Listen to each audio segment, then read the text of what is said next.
तय है कि नीतीश कुमार जी को मुख्यमंत्री नहीं बनने देना। पलायन करो, नौकरी दो, इसके मतलब यदि कांग्रेस को वो टारगेट किए हैं, ऐसे तो जल्दी किसी ना चाइना के नाम लेते हैं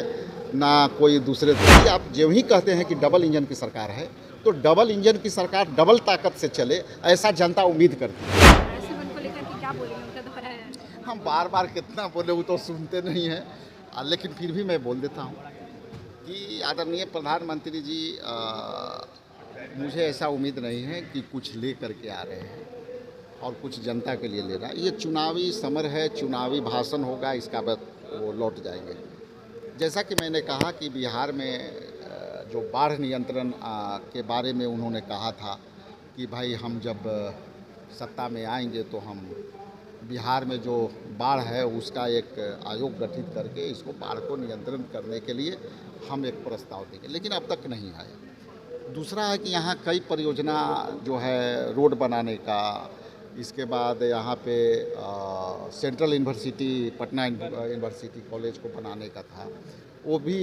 नीतीश कुमार जी ने मंच से मांग किया था।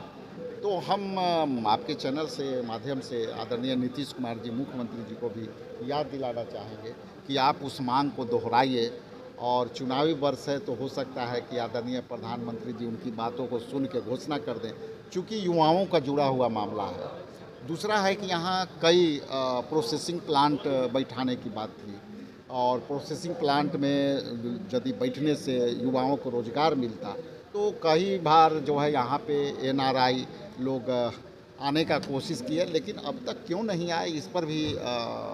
प्रधानमंत्री को अपना कुछ विचार करना चाहिए। उपेंद्र कुशवाहा को जान से मारने की धमकी मिली है 10 दिन के लिए। प्रधानमंत्री ने बात कही है,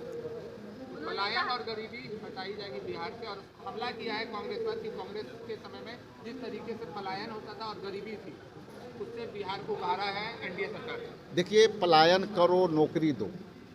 इसके मतलब यदि कांग्रेस को वो टारगेट किए हैं, ऐसे तो जल्दी किसी ना चाइना के नाम लेते हैं